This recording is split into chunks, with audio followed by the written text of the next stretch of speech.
예, 안녕하십니까. 책 읽는 자유인 채널을 운영하고 있는 이선입니다.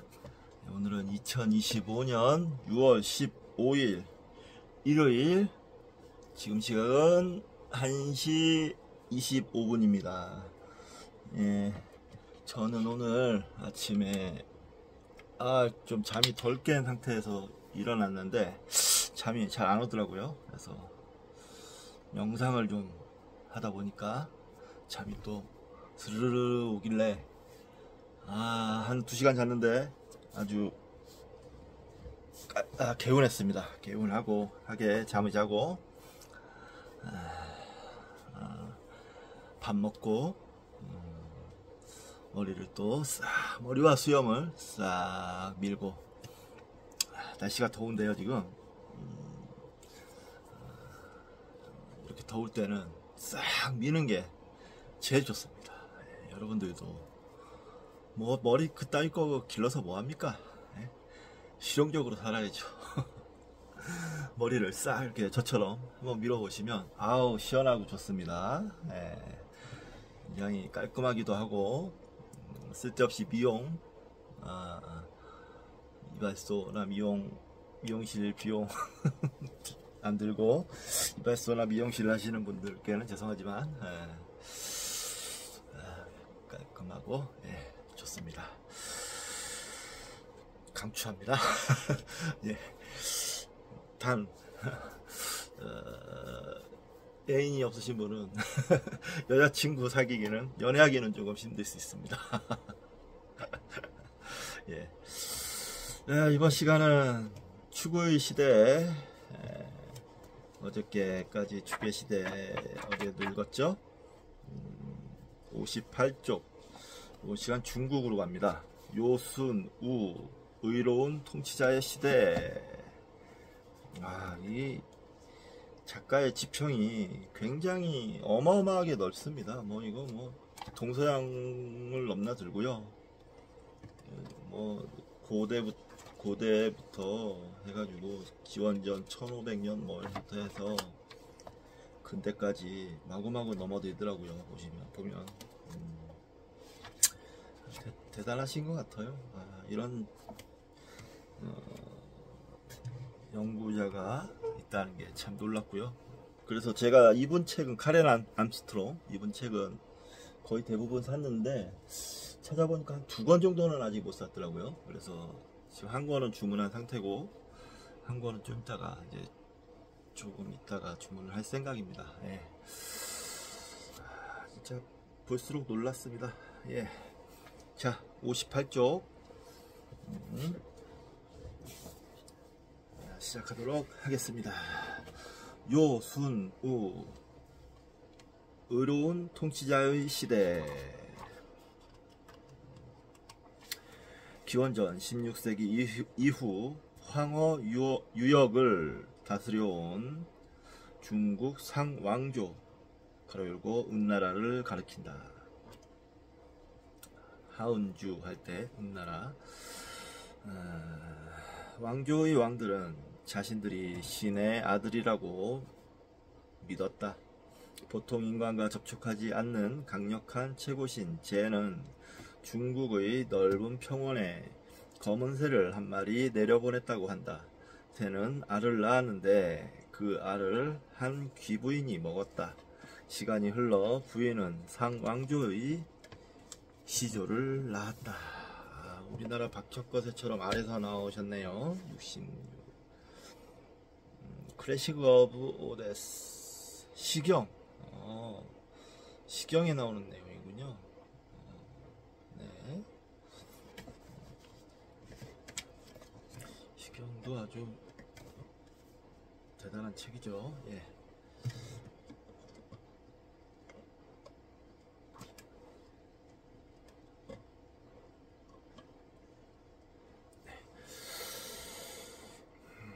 왕과 제의 특수한 관계 때문에 이 세상에서 제에게 직접 접근할 수 있는 유일한 사람은 왕뿐이었다. 왕과 제. 쟤는 황제할 때 제자인데 최고신, 인간과 접촉하지 않는, 보통 인간과 접촉하지 않는 강력한 최고신 왕만이 쟤에게 제사를 드려 인간의 안전을 지킬 수 있었다. 왕은 점치는 사람들의 도움을 얻어 군사원정을 떠나거나 새로운 정착지를 건설하는 등의 문제를 쟤와 상의했다. 쟤에게 풍년이 올 것인지 물어볼 수도 있었다.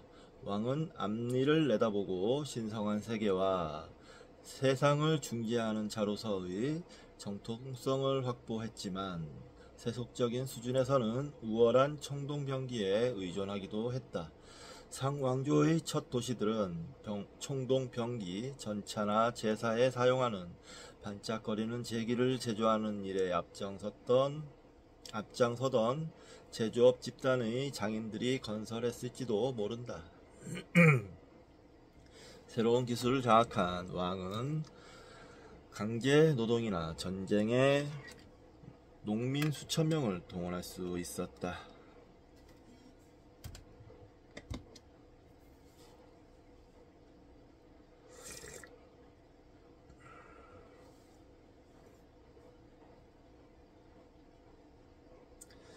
상왕조는 자신들이 중국의 첫 왕조가 아님을 알았다. 그들은 하왕조 가로열고 기원전 2070년에서 1600년 물음표가 되어 있습니다. 의 마지막 왕에게서 권력을 빼앗았다고 주장했다. 하나라의 존재를 입증하는 고고학적 증거나 문서는 없다. 그러나 기원전 2000년경에 대평원에는 어떤 왕국이 있었을 것이다. 표시가 있어서 또 보겠습니다. 67 The History of Chinese Civilization.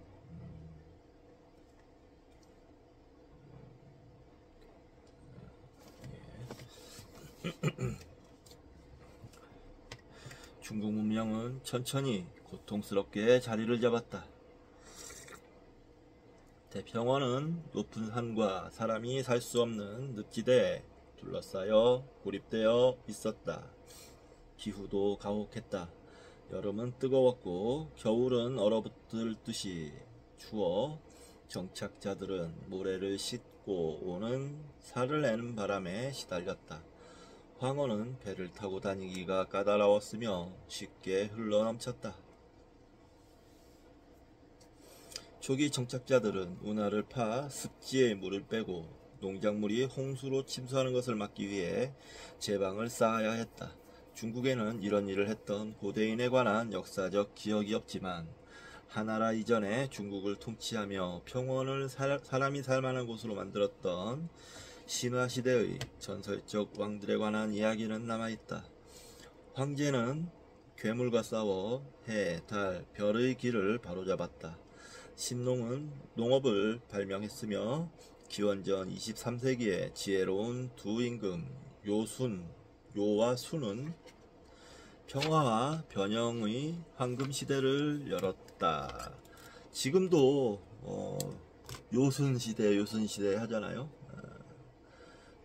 과거에 대한 향수 같은 거는 어디에나 어느 나라에나 누구에게나 그런 게 있어요. 네. 과거를 이상향으로 보고 순의 시대에 큰 홍수가 일어나자 순은 토목을 책임지던 우에게 이 문제를 해결하는 일을 맡겼다. 우는 13년 동안 운하를 건설하고 습지를 정돈하고 여러 땅이 바다로 흐르도록 유도했다. 그 결과 강은 큰 잔치에 가는 귀족들처럼 질서정연하게 바다로 흘러갔다. 우의 엄청난 노력 덕분에 백성은 벼와 기장을 제외할 수 있었다. 수는 이 지적에 큰 감명을 받아 우에게 자신의 뒤를 잇게 했다. 이렇게 해서 우는 하왕조의 시조가 되었다. 68년 시마케 레코드 오브 더 그랜드 히스토리안 사마천의 사기. 사기에 나오는 거군요. 예. 이 모든 전설적인 지혜로운 왕들은 중국 축의 시대 철학자들에게 영감을 주었다. 상왕조의 귀족은 이런 이야기들을 잘 알았을 것이다. 그들은 문명이 힘겹게 얻어낸 위태로운 성취라는 것을 알았으며 살아있는 자들의 운명이 그들 앞에 살았던 자들의 영혼과 뗄 수 없이 묶여 있다고 믿었다. 상황조는 요순 우의 시대만큼 막강하지는 않았지만 대평원의 넓은 영토를 관장했다. Chinese religions. 네. 그들의 영토는 남동쪽으로 화이허 강 유역, 동쪽으로는 산둥에 이르렀으며 그들의 영향력은 서쪽으로 멀리 웨이허에서도 느낄 수 있었다. 상나라는 중앙집권 국가가 아니라 작은 읍성들의 연맹체였으며 각 읍성은 왕가의 대리인이 통치했다. 읍성은 아주 작아서 왕과 봉신들의 주거단지로만 이루어졌다. 이 읍성은 홍수나 외침을 막기 위해 흙으로 쌓은 높은 벽에 둘러싸여 있었다. 상왕조의 마지막 수도인 은 가로 열고 지금의 허난성 안양시 가로 닫고 은의 경우 성벽 길이가 800m도 안 되었다. 상나라의 읍성들은 유형이 다 같았다. 형태는 대체로 직사각형이었으며 각 성벽은 내 방위에 대응했고 주거지는 모두 남쪽을 바라보았다. 왕궁에는 뜰이 셋 있었고 제의나 정치적 행사를 위한 알현실이 있었다. 궁 동쪽에는 조상들을 모시는 묘가 있었다. 시장은 왕의 주거지 북쪽이었으며 장인, 마차제조업자, 활과 화살을 만드는 사람, 대장장이, 도공은 왕의 서기, 점술가, 제의 전문가들과 함께 도시의 남쪽 지구에 살았다.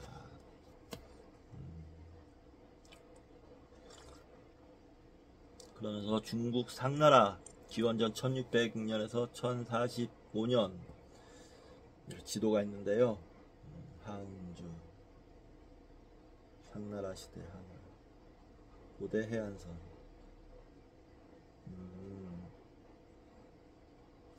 중국 중부에 이렇게 좀 많이 몰려 있네요. 지금이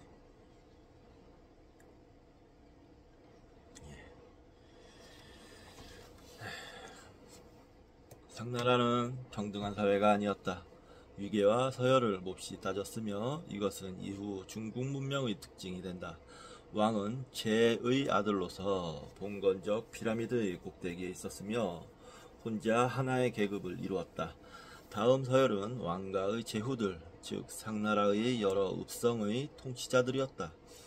그들 밑은 조정에서 직책을 맡은 큰 집안의 우두머리와 성벽 바깥의 농토에서 들어오는 세입으로 살아가는 귀족이었다.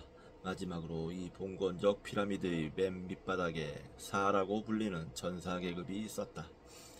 도시는 귀족이 따로 모여 사는 장소였으며 그 자체로 하나의 세계였다. 상나라의 귀족은 종교, 전쟁, 사냥에만 시간을 쏟았다. 그들은 군사적 보호를 제공하는 대가로 지역 농민에게서 잉여 농산물을 받았다. 그러나 이 무렵에는 경작지로 사용할 만한 곳이 거의 없었다. 황허 유역은 여전히 빽빽한 숲과 늪지로 덮여 있었다. 상나라 시대에 이곳에는 코끼리, 코뿔소, 퓨마, 표범이, 사슴, 호랑이, 들소, 곰, 원숭이 이런저런 사냥감들과 함께 숲을 돌아다녔다. 동물은 골칫거리가 될 수 있기 때문에 사냥은 오락일 뿐 아니라 의무이기도 했다. 왕이 큰 사냥을 나갔다 오면 제사를 드린 뒤 성대하고 시끌벅적한 잔치를 열어 술과 함께 그 고기를 먹었다. 전쟁과 사냥은 별로 다를 것이 없었다. 전투는 귀족만이 할 수 있는 일이었다. 그들은 무기와 전차를 소유할 수 있었기 때문이다. 일반적인 군사원정은 100대가량의 전차가 동원되는 소규모 행사였다. 걸어서 따라가는 농민은 전투에 참가하지는 않고 시종, 하인, 짐꾼 노릇을 하거나 말을 돌보았다. 상나라는 영토에 대한 야심이 별로 없었다. 그들은 반항하는 도시를 벌하는 수단으로 전쟁을 이용했으며 농작물, 가축, 노예, 장인 등 귀중한 물자나 사람을 빼앗았다. 가끔 야만인을 토벌하러 가는 경우도 있었다. 이들은 상나라 영토 안팎에서 정착지들을 둘러싸고 있었으며 아직 중국 문화에 동화되지 않았다. 이들은 인종적으로 상나라와 구별되지 않았으며 나중에 중국 문화에 흡수되었을 때 그들 나름으로 중국 문명에 기여했다. 상나라 영토 내에서 야만인은 상과 우호적인 관계를 맺었으며 여자나 물자를 교환했다. 상나라 영토에 인접한 땅에 사는 야만인은 보통 상나라의 동맹자들이었다. 먼 곳에 사는 야만인과는 거의 접촉이 없었다.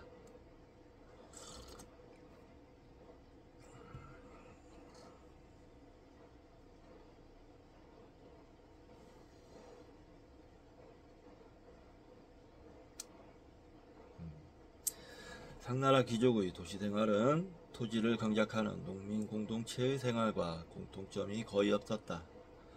귀족은 농민을 인간으로 여기지도 않았지만 야만인과 마찬가지로 농민도 중국 문화에 지속적인 영향을 주었다.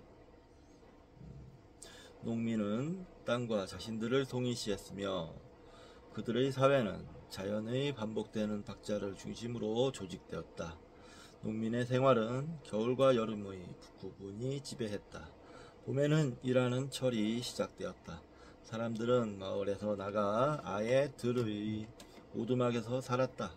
일하는 철에는 식사를 가져올 때를 제외하면 아내나 딸과 접촉하지 않았다. 추수가 끝나면 땅은 쉬고 남자는 집으로 돌아갔다. 그들은 거처를 봉해놓고 겨우내 집 안에서 살았다. 이때는 안식 기간이었다. 쉬면서 건강을 회복하는 시간이었다. 그러나 여름에는 남자보다 할 일이 적었던 여자에게는 이제부터 노동의 계절이 시작되었다. 여자는 옷감을 짜고 실을 잣고 술을 빚었다. 이런 교대는 중국의 음양 개념에 영향을 주었을지도 모른다. 음은 현실의 여성적 측면이었다. 음의 계절은 여성 농민의 계절인 겨울이었다. 음의 활동은 내적이었으며 어둡고 폐쇄된 장소에서 이루어졌다. 양은 남성적 측면으로서 여름과 날빛 속에서 움직였다. 양은 외적이고 밖으로 향하는 심이었으며 그 생산물은 풍성했다. The History of Chinese Civilization. 네.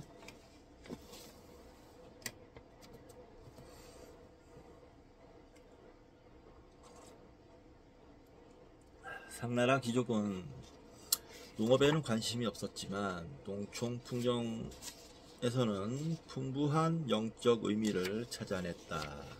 산, 강, 바람은 모두 중요한 신이었으며 내 방위의 주인도 마찬가지였다. 이 자연신들은 땅에 속했으며 천신인 재에 대응하는 신적 존재였다. 이 신들은 추수에 영향을 끼칠 수 있기 때문에 제사를 올려 달래고 구슬려야 했다. 그러나 이 신들보다는 왕가의 조상이 훨씬 더 중요했으며 그들에게 드리는 제사가 상나라 종교의 핵심이었다. 수도인 은의 유적지에서는 왕의 무덤 9개가 발굴되었다. 왕의 관은 중앙의 단에 놓여 있었으며 둘레에는 장례식 때 순장된 병사들의 유해가 있었다. 순장. 왕은 죽으면 신의 지위에 올랐다. 그는 재와 함께 하늘에 살았으며 재에게 땅에 사는 친척을 보살펴달라고 부탁할 수 있었다. 순장이 참 고대로부터, 이건 또 엘리아데 책이네요. 책에서 인용을 한 거네요.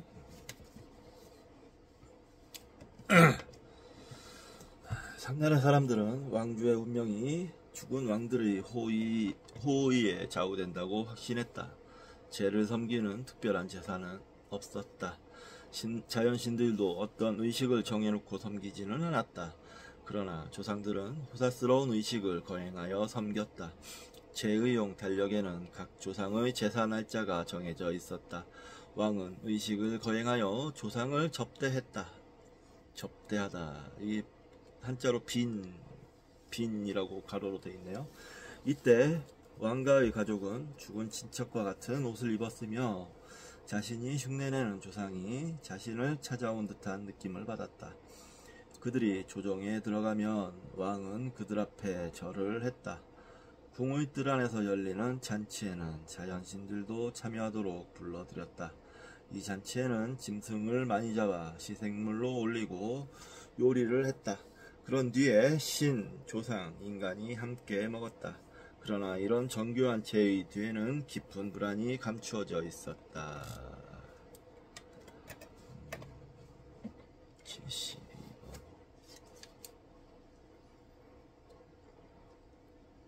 Become of God. Cosmology.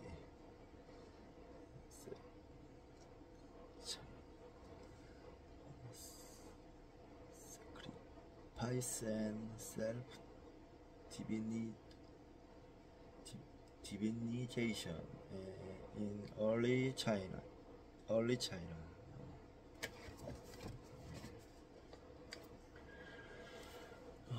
제는 도시의 수호자였다. 비와 바람을 다스렸으며 왕이 관리나 병사에게 명령을 내리는 것과 마찬가지로 자연신들에게 명령을 내렸다. 그러나 제는 예측 불가능했다. 가뭄, 홍수, 재앙을 내리는 일도 많았다. 심지어 조상도 믿을 수가 없었다. 상나라 사람들은 죽은 자의 혼이 위험한 일을 할 수 있다고 생각하여 망자를 두꺼운 나무간에 넣어 묻었을 뿐 아니라 몸을 옥으로 꾸며주었다. 또 혼이 빠져나와 산 사람들을 해치지 못하도록 몸의 구멍을 다 막았다. 골치 아픈 문제를 일으킬 수도 있는 혼을 도움을 주는 자비로운 존재로 바꿀 수 있는 제의도 고안했다. 죽은 자에게는 새로운 이름을 주고 특별히 섬기는 날을 정해주었다. 그가 공동체를 잘 보살펴 주기를 바랐기 때문이다. 시간이 흐르면서 조상은 더 강해졌다. 그래서 죽은 지 얼마 되지 않는 조상이 더 높은 조상 앞에서 산 사람들을 변호해 주도록 설득하기 위해 제의가 마련되었다. 그 높은 조상은 제와 인간 사이에서 중재자 역할을 맡을 수 있었다. 상나라에 관해 우리가 알고 있는 정보는 대부분 왕의 점술가들의 자연신, 조상에게 한 질문을 새긴 동물뼈나 거북 등껍질에서 나온다. 74. Sources of Chinese Tradition. Berry and Bloom.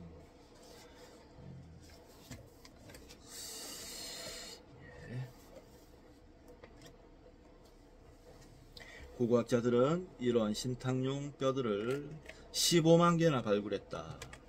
이 유물은 왕의 모든 활동이 이 권력자들의 정밀 조사를 받았음을 보여준다. 왕은 사냥, 추수, 심지어 치통에 관해서까지 그들에게 조언을 구했다.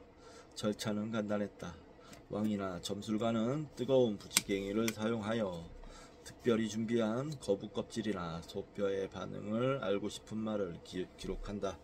우리는 기장을 수확하게 될 것입니다. 그렇게 말할 수도 있고, 태갑, 가로 열고, 상나라 17대 왕, 가로 닫고, 태갑에게 풍년을 위해 기도합니다. 그렇게 말할 수도 있다.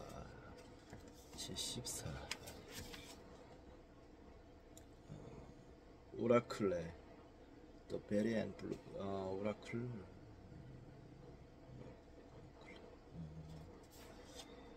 이게 이 책이 아마 이런 고대 뼈에 새겨진 문자들을 정리한 책인가 봐요. 그런 다음 껍질에 갈라진 금을 살펴 신탁이 상서로운지 아닌지 발표한다. 나중에는 왕 밑에서 글을 새기는 일을 전담하는 사람이 할 말을 새겼다. 가끔 관련된 신이나 조상에게서 오는 예언을 기록하기도 했으며 아주 드물기는 했지만 그 결과를 포함시키기도 했다. 물론 이것은 합리적인 절차가 아니지만 점술가들의 진짜 기록을 남기려고 노력했던 것은 분명하다. 예를 들어 왕비의 해산이 좋은 것 가로 열고 즉 아들을 낳는 것이다 가로 닫고 신하는 왕의 예언을 기록하기도 했다. 그러나 실제로 왕비는 딸을 낳았고 왕은 날짜도 맞추지 못했다. 대충 찍었군요. 영적 세계를 통제하려는 상나라 왕들의 시도는 자주 실패로 돌아갔다. 조상들은 흉년이나 불운을 보내는 경우가 많았다. 쟤는 가끔 좋은 비를 내리기도 했지만 신탁을 이렇게 말하기도 했다. 우리 추수를 망치는 것은 쟤다. 70. 네, 똑같은 게 책이 계속 77까지. 또 쟤는 신뢰하기 힘든 군사 동맹자였다. 쟤는 상을 지원하기도 하고 적을 부추기기도 했다. 신탁은 이렇게 한탄하기도 한다. 방 족속이 우리를 해치고 공격한다. 그들더러 우리에게 불행을 안겨주라고 명령한 것은 쟤다. 능력도 없고 믿을만 하지도 못했던 쟤는 천신의 일반적인 운명을 따라 심의해져 갔다. 상나라는 쟤에게 도움을 청하는 정형화된 전례를 만들지 않았으며 기원전 12세기가 되자 쟤를 직접 부르는 것조차 중단하고 조상과 자연의 영들에게만 호소하게 되었다. 78. 소시스 오브 차이니스 트래디셔널. 방이라는 거에 주 표시가 있습니다. 방족속, 방. 상나라의 적대적이었던 세력을 가리킨다. 상왕조의 전성기 때에는 동서남북에 30여 개의 방국이 있었다고 추정된다. 각 골문에서 확인되는 방은 토방, 인방, 강방, 길방, 귀방 등이 있다. 이들은 상왕실에 대해 어느 정도 독립적인 지위를 누리면서 상나라 왕의 직접 통치권 밖에 있었다. 그렇군요. 상나라 사회는 우와, 세련, 야만이 묘하게 섞여 있었다. 자신들에게 주어진 환경의 아름다움을 높이 평가했으며 그들의 예술은 세련되고 창의적이었다. 청동제기는 그들이 야생동물이나 가축으로 기르던 소나 말을 꼼꼼하게 관찰했음을 보여준다. 그들은 양, 코뿔소, 올빼미를 닮은 놀라울 정도로 독창적인 항아리를 만들었다. 그러나 그들은 그렇게 꼼꼼하게 관찰하던 짐승을 도살하는 것을 어렵게 생각하지 않았다. 한 번의 희생제에 100마리를 죽이는 일도 있었다. 왕의 사냥에서는 야생동물을 무지막지하게 죽였으며 빈레나 장례 때는 가축을 많이 잡았다. 왕과 귀족은 큰 부를 쌓았으며 가축, 금속, 농작물, 사냥감을 기준으로 부를 측정했다. 주변에는 야생 동식물이 많았고 농민들은 쌀을 비롯한 농작물을 끝없이 제공했다. 그래서 그들의 자원은 바닥이 나지 않을 것처럼 보였다. 내일을 위해 저축한다는 생각은 하지 않았다. 에이션트 차이나. 그래요. 저축도 하지 않았어요. 풍족한 시대였나 보네요. 훗날 주구시대 철학자의 한 사람인 묵자는 천자인 상나라 왕들의 호사스러운 장례식을 돌이켜보았다. 그는 엄청나고 천박한 방종과 가엾은 하인이나 가신을 죽이는 제의에 역겨움을 느꼈던 것이 분명하다. 요 묵자의 말입니다. 제후가 죽으면 창고와 보고가 텅 빈다. 주검 위에는 금, 옥, 진주를 올려놓았다. 무덤에는 비단 두루마리와 말이 끄는 전차를 묻는다. 매장실에는 휘장도 많이 필요하다. 또 다리가 셋인 꽃병, 북, 탁자, 단지, 얼음그릇, 전투용 도끼, 검, 깃털 장식이 달린 기, 상아, 동물 가죽도 넣어야 한다. 그러나 이런 호사스러운 물건 외에도 순장자가 따르지 않으면 아무도 만족하지 않는다. 죽은 자를 따르기 위해 희생되는 사람들을 보면 천자일 경우에는 수십 수백 명을 헤아린다. 장군이나 귀족이면 몇 명이나 수십 명을 헤아린다.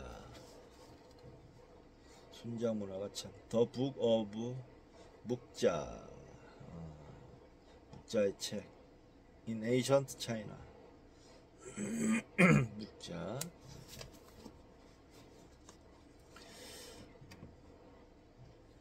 역경을 느낄만 하네요. 천박하기도 하고 엄청나기도 하고.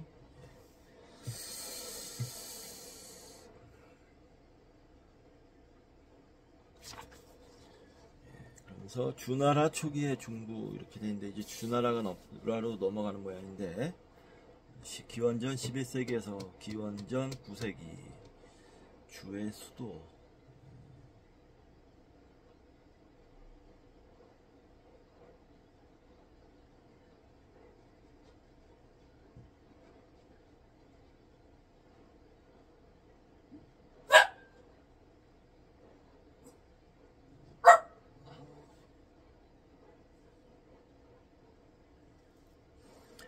상나라 종교에는 잔혹행위와 폭력이 있었다. 마침내 중국인은 도덕적 책임감이 거의 없는 제조차도 이 왕조에 대해서는 인내심을 잃었다고 생각했다. 기원전 1045년 웨이허 유역의 제후국인 주나라의 문왕이 상나라에 왕이 없는 동안 상나라 영토를 공격했다.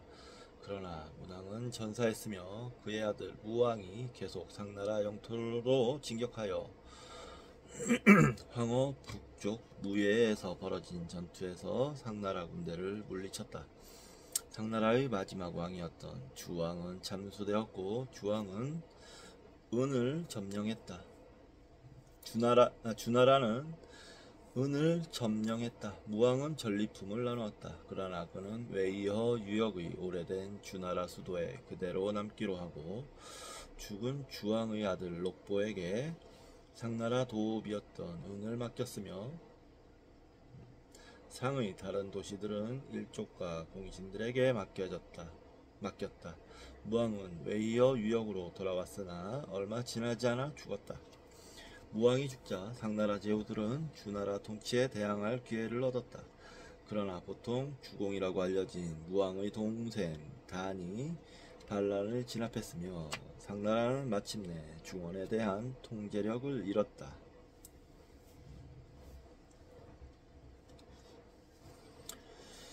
주나라는 태자 송이 새 왕이 되었지만 아직 어렸기 때문에 주공이 섭정으로 활동하며 봉건제와 비슷한 체제를 고안했다.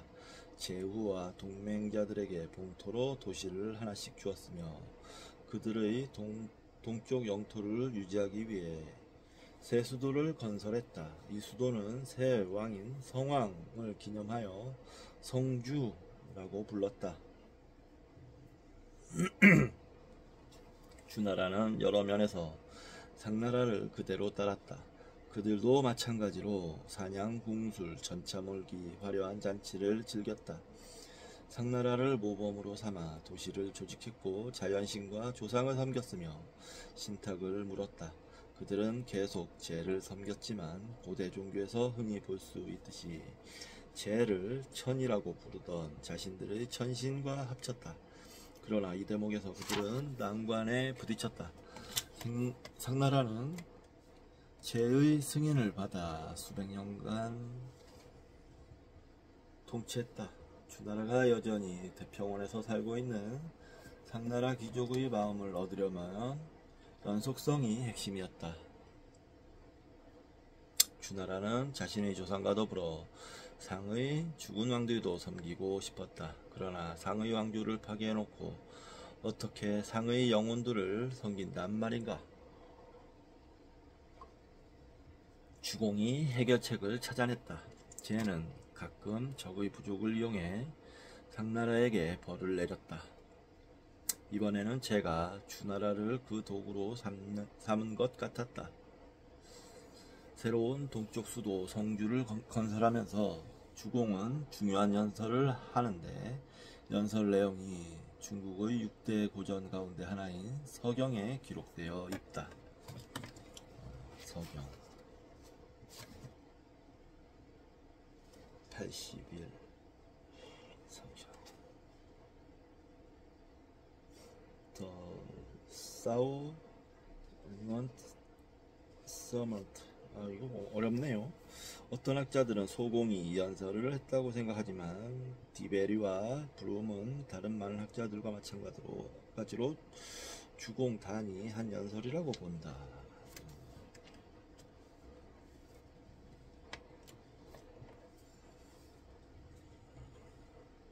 연설 내용이 서경에 기록되어 있다.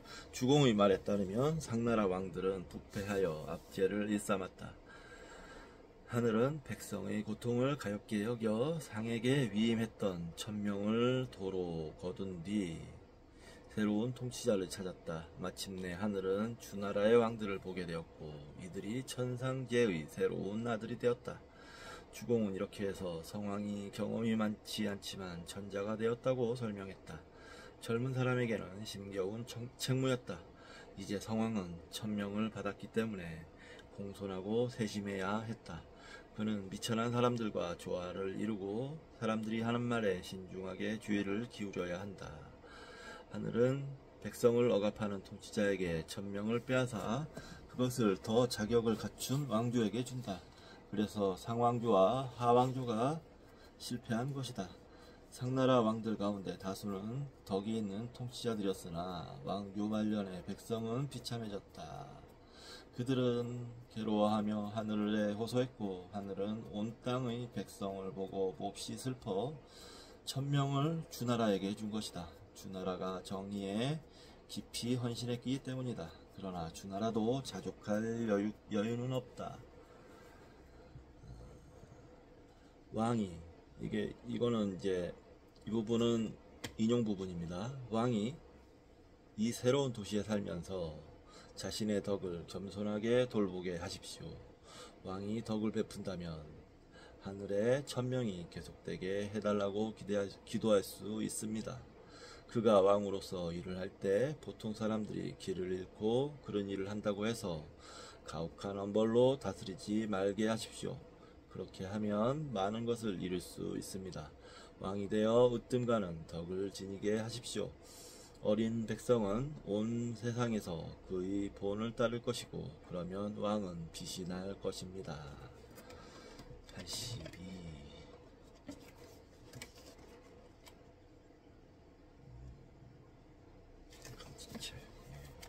중요한 순간이었다. 주나라는 그때까지 도덕성에 관심이 없던 종교에 윤리적 이상을 도입했다. 하늘은 돼지나 소를 도살하는 것만이 아니라 자비와 정의에도 영향을 받는다. 1000명은 중국의 축의 시대에 중요한 이상이 된다. 통치자가 이기적이고 잔인하고 억압적이면 하늘은 그를 지지하지 않고 그러면 통치자는 몰락한다. 당나라를 정복하기 전의 주나라처럼 어떤 나라가 약하고 하찮아 보이더라도 그 통치자가 지혜롭고 인간적이고 백성의 행복에 진심으로 관심을 기울이면 온 세상 사람들이 그에게 몰려오며 하늘은 그를 가장 높은 자리로 들어올린다. 그러나 처음에는 1000명의 해석과 관련하여 이견이 있었다.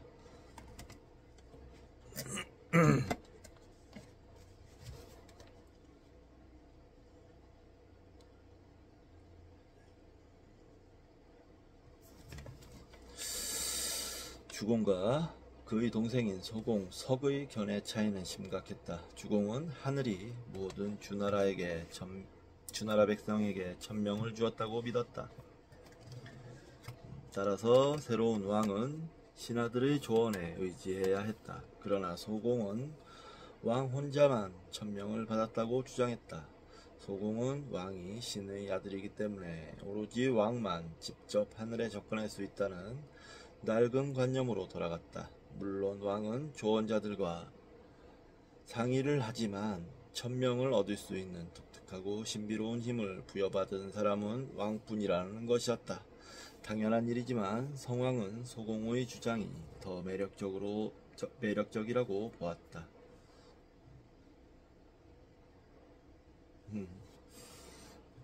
왕의 입장에서 그랬겠죠. 잔소리 듣기 싫다 이거지. 두 사람은 힘을 합하여 주공에게 물러나라고 압력을 넣었다. 주공은 자신에게 공토로 할당된 중원 동쪽의 읍성 노에서 거처를 잡았다. 이후 그는 노나라 사람들의 영웅이 되었으며 이들은 그를 가장 뛰어난 조상으로 존경했다. 덕이 마법적인 카리스마보다 중요하다는 주공의 신념은 축의 시대에 걸맞는 통찰이었다. 단지 조상이라는 이유로 부도덕한 삶을 살았던 사람을 존경하는 것이 아니라 가치와 장점이 있는 사람들을 존중해야 한다는 것이었다.